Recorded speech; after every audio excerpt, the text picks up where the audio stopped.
Hi, welcome to Big Cat Rescue. Look around and teleport yourself to the footprints to start. Aim the joystick at the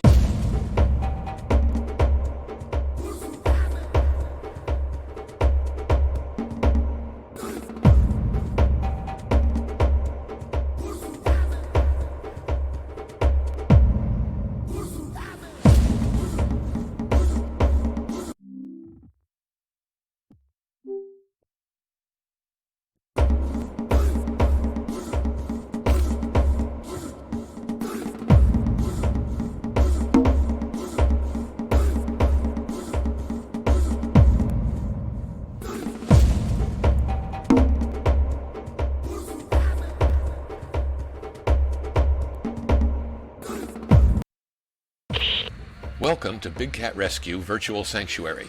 My name is Jamie, and I'm the Wildcat Tracker who will be guiding you. We've been looking for Jasmine Tiger for a few days. She's a beautiful tiger, but she's nowhere to be found. We're afraid she's been captured by poachers, and I'm hoping you can help me save and protect her. You have a few tools in front of you. Grab the binoculars with the side button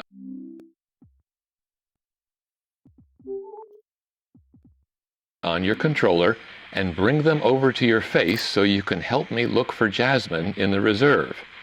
To let go, match them up to the holder and click the side button again. There are multiple ways we can tell if a tiger has been nearby. Look around and activate the highlighted areas using your right-hand trigger to find out more about each clue.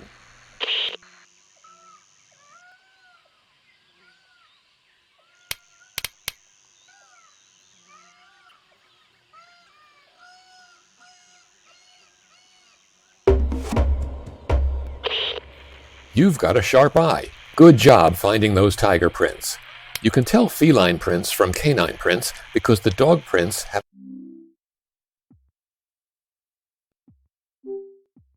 an invisible X that crosses their pads, and their claws will leave marks too. Cats keep their claws sheathed when they walk, so you don't see the claw marks, and their pads are more rounded, so there isn't an X across the toes and pads. Expert trackers can tell specific tigers apart based on the shapes of their prints, the depth of the print, which indicates weight, and the stride. Just like you know someone at a distance from the way they walk, each tiger walks a little differently. Another way to find a tiger is to look at trees for signs of them scratching the trunks.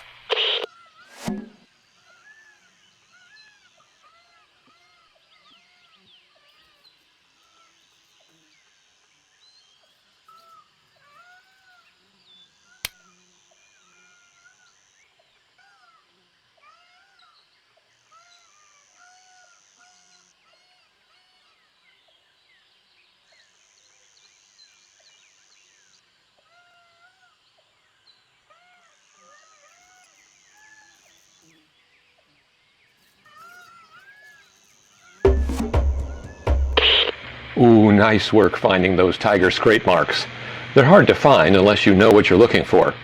Tigers are solitary animals, and the best way to stay out of a fight is to make sure they let every other predator know that this is their territory. Tigers will stretch up tall and dig deep scratches into trees to let everyone know how big and powerful they are. They also rub their cheeks against trees and objects to mark them with their own scent. This tiger looks to be fully grown, so be careful as you continue your search. You might be able to find a tiger by the smell or sight of their poop, so keep an eye out for flies.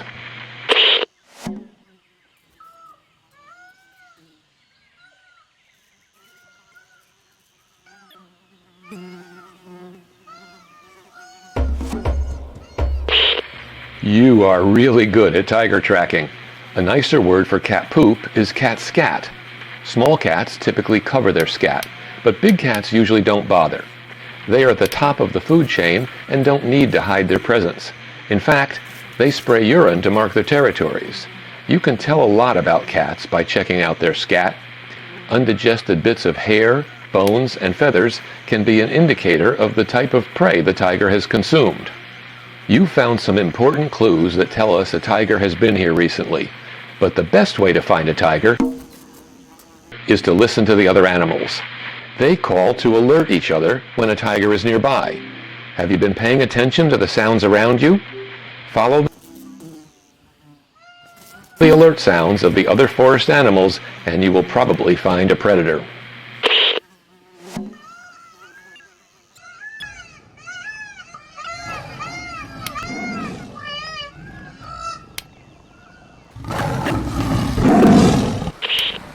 Looks like you found Jasmine Tiger just in time.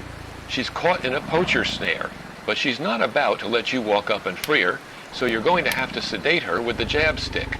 Sticking her with a needle is going to make her mad, but it's the only way to free her.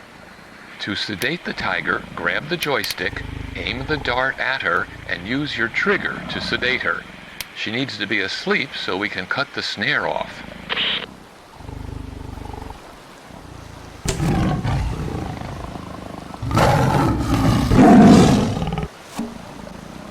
We need to make sure Jasmine didn't hurt herself trying to break free.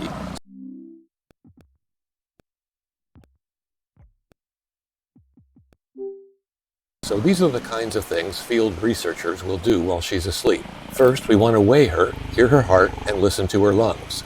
We check the teeth to make sure she doesn't need any dental work. We make sure her claws are in good shape and that she has full range of motion in her limbs. If she has cuts, we will trim back the fur around them, douse the area with antiseptic, and stitch her up. We'll draw some blood to test for disease or organ failure. We'll take some readings on her eyes to make sure she's not developing cataracts. We have to act quickly to take care of everything we can and get all of our samples before she wakes up. All right, we're done. A little drug reversal and she will wake up fast. Great work. Now, cut away that snare and back away quickly so you don't scare her. You should keep an eye on her for a while to make sure she recovers and can get back on her feet. She's asleep now. Grab the knife and carefully remove the snare from her using the trigger. I'm so glad you were able to rescue Jasmine Tiger. The two things driving tigers and all other exotic species to the brink of extinction are habitat loss and poaching. Demand for tiger parts is being increased by tiger farming, and it's cheaper to poach a tiger than to raise one for 3 years to adult size. The more people who want tiger parts, the more pressure there is on wild tigers. Tiger farming also makes money by breeding cubs to be used for petting and photos. Then they kill the tigers for their parts when they are fully grown. The more people who pay to interact with tiger cubs, the more tigers who are killed and sold for their parts, which puts more pressure on wild tigers as the trade in their parts is stimulated. When you get back to the ranger station, tap the info button to find out how to protect tigers like Jasmine.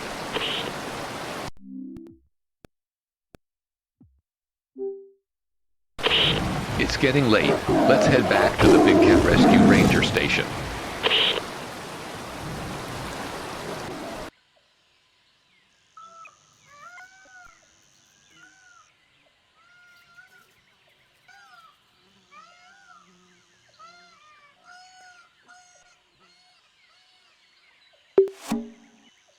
People love to see tiger cubs, but they could disappear in the wild in the next 5 years. In 1900, there were 100,000 tigers in the wild, but now there are less than 4,000.